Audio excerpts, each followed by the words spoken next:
Kehadiran IKN pasti akan berdampak sangat besar untuk Balikpapan yang merupakan kita sebutnya beranda IKN lah ya kan. Nah, apa sebenarnya pengaruh IKN di Balikpapan sendiri, terutama dalam waktu dekat ini gitu Mas, dari sisi struktur tata kota atau pembangunan gitu Mas? Iya, jadi kalau dampak IKN memang ada positif ada negatifnya ya. Kalau dari sisi mungkin negatifnya dulu. Dari sisi negatif memang dari sisi kita lihat sekarang kan sudah mulai padat nih Balikpapan. Memang kepadatan ini bisa jadi nggak hanya karena IKN, karena sebelum-sebelumnya juga kita ada proyek-proyek strategis nasional ya yang kita tahu itu misalkan pengembangan kilang minyak TMP. Jadi kalau kita lihat statistik Mas ya, terutama dari Dukcapil, pertambahan penduduk kita itu sekarang didominasinya dari migrasi, bukan dari kelahiran lagi. Jadi migrasinya itu hampir 2%, sedangkan dari kelahirannya hanya 1%. Nah, ditambah lagi dengan adanya IKN. Memang sesuai dengan kata-kata ahli, Balikpapan ini yang akan merasakan dampaknya duluan, terutama pada saat IKN-nya di sana belum siap. Yeah. Pada saat IKN-nya di sana sedang melaksanakan fase konstruksi. Jadi orang-orang untuk sementara transitnya di Kota Balikpapan. Entah itu sekarang yang ramai adalah transit rapat-rapat misalkan untuk terkait dengan pembangunan. Rapatnya di Balikpapan. Di Balikpapan, terus sosialisasi seminarnya di Balikpapan, sama ya nginapnya juga di Balikpapan kan. Di sana juga belum ada. Mungkin di IKN sendiri nanti baru tersedia kemarin kalau kita tahu Pak Presiden baru groundbreaking hotel, groundbreaking rumah sakit dan sekolah segala macam. Ya paling enggak masih beberapa tahun lagi Balikpapan akan berfungsi sebagai itu tempat persiapan. Itu dari sisi kepadatan kelihatan nanti dari kita di jalanan ya, lalu lintas itu terasa sudah mulai padat, merayap. Cuman memang di sisi lain secara ekonomi ini juga jadi potensi buat pertumbuhan ekonomi Kota Balikpapan karena memang menguatkan fungsinya Balikpapan itu sebagai kota mais.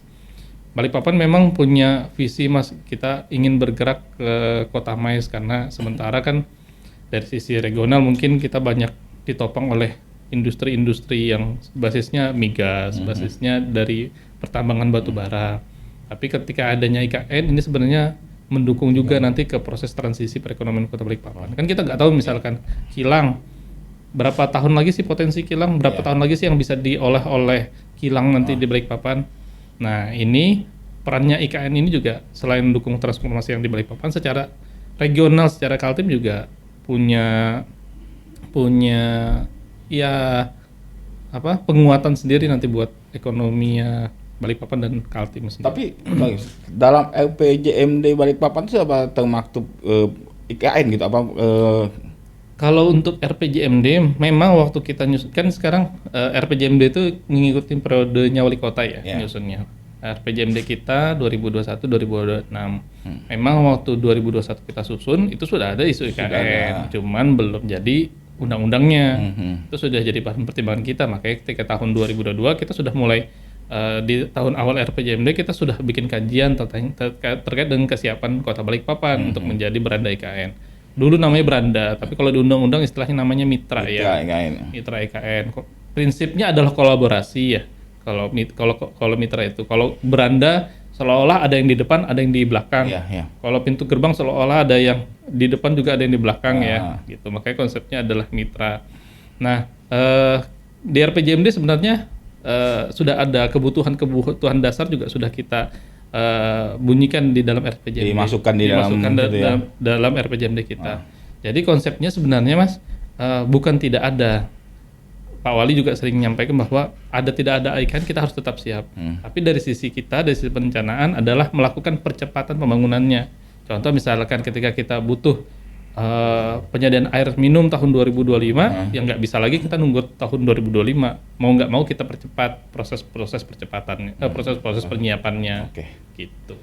Mas Teo kayaknya sudah gatal mau nanya-nanya. Nggak terlalu sih. Karena baru ini saya dengar dari Mas Ali sendiri tentang tentang Mas Ali tentang IKN gitu loh, latar belakangnya. Dan bagaimana konsep mitra itu tuh ternyata udah ada di undang-undang gitu ya. Iya. Kalau sebelumnya kan kita selalu mengenalnya kan teras IKN, Ya, kayak beranda IKN. Itu kan ya. emang kesannya jadinya oh kita cuman teras aja Teras gitu. aja, ya. Terus kita Ada bukan penyangga juga, istilah penyangga. penyangga juga. Penyangga tuh ada yang di atas, berarti ada yang di bawah buat nyangga. Iya. doang. Cuma nyangga, namanya penyangga di bawah letaknya. Iya. karena konsep itu kan kalau misalnya analoginya ke arsitektur itu sangat hierarkis gitu ya. Jadi kayak ya itu tadi kayak apakah kita hanya sekedar tiang. Iya. Kalau kita teras berarti kita bukan ruang-ruang utama Ya, seperti cuma di ruang depan, keluarga, cuma di Cuma buat ngopi aja ya kan. cuma buat disapu-sapu Iya. waktu pagi-pagi gitu ya kan. Terus dilewatin doang. Ya, cuma dilewatin doang. Nah, sebenarnya konsep mitra itu saya juga baru dengar berapa bulan terakhir gitu.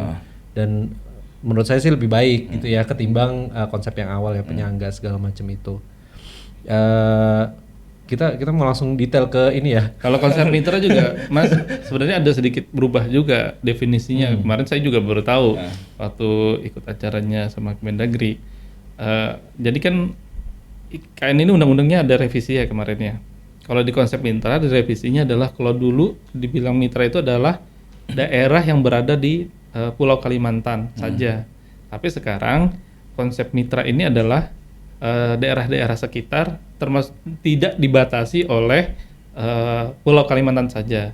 Jadi nanti konsep mitra ini Ya termasuk Sulawesi, termasuk Sulawesi di ya Kalimantan. kan, ya. Tapi memang konsepnya diutamakan daerah-daerah yang berada di sekitar IKN. Terutama kalau misalkan kayak Balikpapan nih, ibaratnya dulu kita pembagian sumber daya mungkin kita dulu didahulukan. Tapi dengan adanya IKN, hierarki kotanya mungkin kita akan berada di bawah sedikit ketimbang IKN, karena IKN kan pasti jadi capital city ya, pasti nomor satu lah. Titik sorot utama gitu Titik ya. sorot utama. Nah, padahal sumber dayanya ya segitu-segitu aja. Nah, makanya konsep mitra itulah yang dikedepankan sehingga sumber daya yang ada itu bisa bagi-bagi. Contoh, misalkan air, sumber dayanya dulu buat Balikpapan, tapi dengan adanya IKN harus bagi-bagi. Contoh misalkan pangan, dulu misalkan PPU nggak bisa memproduksi beras tapi bingung mendistribusikan mana, mempasarkan kemana. Sekarang ada IKN, oh itulah fungsinya dia sebagai mitra untuk bisa juga mensupport kebutuhan pangannya IKN misalkan seperti itu. Tapi gini Mas, kalau yang banyak saya dengar orang-orang ngobrol di luaran di warung kopi gitu Mas ya, kehadiran IKN takutnya menghadirkan dampak negatif bagi Balikpapan seiring dengan migrasinya penduduk ya kan. Sementara infrastruktur Balikpapan ini sudah siap apa belum gitu menghadapi lonjakan jumlah penduduk yang bermigrasi ke sini gitu. Kalau saya sih kalau orang pembangunan sih namanya pembangunan itu pasti punya dampak ya. Baik positif maupun negatif. Sekarang bagaimana kita memanage dampak itu. Kalau dampak itu sebenarnya kan kadang-kadang cenderung negatif. Tapi sekarang diistilahkan dengan kata-kata resiko. Jadi resiko apa yang harus kita antisipasi supaya nggak terlalu besar efeknya terhadap pembangunan. Itu contoh misalkan mungkin orang banyak datang, apakah nanti kesenjangan bakalan tinggi atau seperti apa. Makanya misalkan kalau dari sisi ekonomi ya harusnya kita dorong nih ekonomi kerakyatan. Jadi jangan sampai ketika orang datang banyak, pemodal datang banyak, yang hidup cuman yang kelas atas aja seperti itu kan. Atau mungkin banyak yang berkaca kepada kondisi ibu kota yang sekarang gitu kan, ketika kota-kota penyangganya hanya menghadirkan yang macet gitu ya kan, merupakan biasa gitu kan, ketika Jakarta dikelilingi oleh kota-kota penyangga. Mungkin ketakutan, kekhawatiran itu yang muncul di masyarakat Balikpapan yang terbiasa hidup nyaman gitu kan. Ya memang tantangan pemindahan IKN kan seperti itu. Bahkan juga mungkin saya ceritain bagus-bagusnya sih. Nggak apa-apa yang jelek-jelek, nggak apa-apa di sini Mas, ya kan.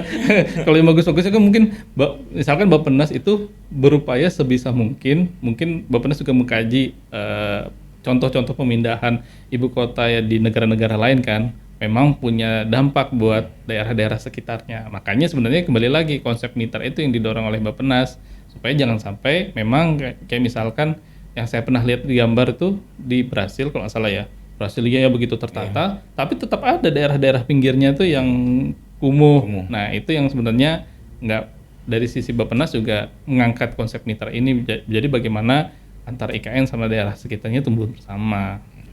Maksudnya sekarang tugasnya cari yang jelek-jelek. Ya bukan jelek-jelek pasti ya. Yang pertama saya tuh mau tanya kenapa Mas Ali bisa sangat yakin bahwa Balikpapan adalah yang pertama dituju gitu. Oh iya pasti dong. Karena Kenapa bukan Samarinda, kenapa bukan Bontang? simpelnya bandaranya sudah di Balikpapan. Itu alasan pertama Iya, gitu ya. alasan Balikpapan. Terus fasilitas juga di Balikpapan, maksudnya kayak fasilitas hotel atau fasilitas MICE, ruang pertemuan ada di Balikpapan. Terus dengan kaitannya dengan ini tadi infrastruktur ya untuk air. Kita ini kan sekarang aja jumlah penduduk sekian, ini kan udah mulai semua orang ngomel lah. Kalau kita buka Instagramnya PDAM Tirta, itu semuanya isinya lucu sih, komentarnya itu hiburan lah. Itu bahasa positif. Itu isinya hiburan. Nah, apa namanya? Yang saya tahu dokumen yang pernah saya baca, justru malah Balikpapan itu mau minta 500 sampai 1000 liter per detik ketika Sepaku Semoy. Waduk Sepaku Semoy jadi itu malah mau minta gitu. Nah, berarti bukan kita yang supply air ke sana kan, berarti ada juga yang dari infrastrukturnya yang dibangun gara-gara IKN, kemudian kita justru dapat dari situ juga gitu. Atau sebenarnya Sepaku Semoy itu nggak cuma buat IKN sih. Sebenarnya tujuan awalnya malah buat Balikpapan.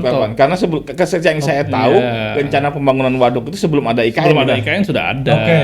Jadi waktu sebelum ada IKN itu sebenarnya dari sisi Kementerian PUPR tuh lagi bebasin lahan. Lagi bebasin lahan, tiba-tiba muncul undang-undang, tuh pembebasan lahannya dipercepat, prioritas nasional. Makanya sebenarnya konsepnya memang IKN ini banyaknya percepatan gitu. Tapi justru adanya IKN jatah Balikpapan berkurang dong, misalnya dari Sepaku Semoy gitu. Karena kalau dihitung itu, iya. Kalau dihitung itu 1000 liter per detik aja 2030 kita krisis Habis lagi. lagi, iya. Itu sudah, pokoknya setiap pembahasan air minum terkait dengan IKN itu kami kemarin ikut pembahasan Rispam. Jadi kita tuh ibaratnya pejuang air baku. Jadi pejuang air baku buat memperjuangkan supaya ada alokasi buat Balikpapan. Informasi awal kami tahap awal berupaya 500 sampai 1000, minimal 1000 sebenarnya karena ada dua pertimbangan. Pertama dari sisi kebutuhan, dari yang sisi kedua adalah kelayakan nanti investasi. Karena dengan jarak yang begitu jauh, dengan hanya 500 kan pelanggan yang akan terlayani nggak signifikan. Artinya buat pengembalian investasi pun kalau dihitung-hitung investasi ya, yang mungkin nggak balik modal lah kalau kita hitung investasinya. Tapi kalau 1000 masyarakat yang dilayani lebih banyak, artinya masyarakat nanti membayar tarif, investasinya bakalan lebih layak secara ini, terutama secara finansial, secara ekonomi ya. Nah, itu alasan kedua kenapa Sepaku Semoy. Nah, informasi selanjutnya sebenarnya nanti kalau di Rispam IKN itu IKN ini juga sudah punya rencana-rencana air baku ya. Rencana air baku ada. Yang pertama memang bendungan Sepaku sudah jadi. Ini lagi impounding, lagi penampungan air. Alhamdulillah kan sekarang sudah mulai musim hujan kan. Terus ada Intex Paku. Intex Paku itu kan 3000. Itu kalau nggak salah bendung gerak. Jadi memang dia nahan air pasang ya, nahan air pasang. Terus ada juga beberapa bendungan yang lain. Nah, rencananya sebenarnya kalau kita bicara ya IKN ini sudah ada 3000 dan 2000, itu sudah total 5000. Pengalaman kalau kita di Balikpapan, bendungan Waduk Manggar 1000 itu sebenarnya bisa ngelainin sekitar 500.000 penduduk. Jadi kalau IKN itu punya 5000, logikanya itu sudah bisa 5 kali lipat buat mensuplai kebutuhan air masyarakatnya. Artinya kalau 5000 tadi ya 2000 kali 5 dari penduduk Balikpapan 500 berarti sudah buat kapasitas 2,5 juta. Tapi kan penduduk Balikpapan diprediksi akan meledak seiring kehadiran IKN ya kan Mas? Enggak, maksudnya 5.000 di IKN yang ada sekarang 3.000 dan 2.000 itu sebenarnya cukup buat 2,5 juta penduduk IKN. Iya. Padahal tahap awal IKN paling 100.000, 200.000 kan. Gitu. Jadi sebenarnya sudah cukup. Ditambah lagi ada rencana-rencana lain sebenarnya ada rencana dari Mahakam, ada rencana bendungan Batu Lepek, Selamayu dan segala macam. Informasi terakhir dari Risma IKN, mungkin setelah ini yang diprioritaskan adalah yang dari Mahakam. Nah, ketika ini nanti sudah mulai stabil, yang di IKN-nya, informasi nanti yang sepaku semua bakalan full buat Balikpapan. Oh, berarti itu sisa. Hah? Sisa dari ketika IKN sudah. Iya, makanya saya bilang kan highlight-nya sekarang IKN. Tapi gini Mas, kan dalam RPJMD yang sudah memasukkan IKN gitu ya kan, ada nggak rancangan misalnya kebutuhan air bersih Balikpapan Ada, untuk sudah. selain dari Sepaku Semoy misalnya, dari mana lagi gitu kan?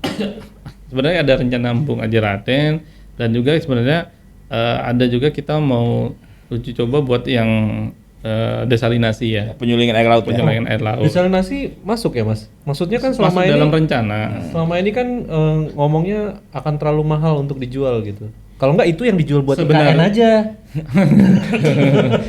Sebenarnya memungkinkan sih kalau menurut kami, hitung-hitungan kami desalinasi, cuman memang model bisnisnya harus pas. Biasanya ya yang mahal itu kan fasilitas kalau desalinasi kan di operasionalnya yang mahal ya.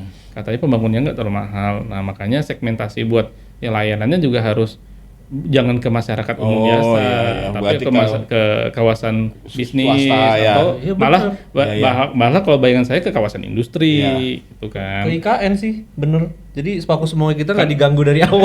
Nanti kan orang kaya semua. Kan pemerintah yang bayar. tahan dulu Mas. Artinya Mas Ali kita tahan dulu ya kan, karena kita akan break dan kembali setelah yang berikut ini.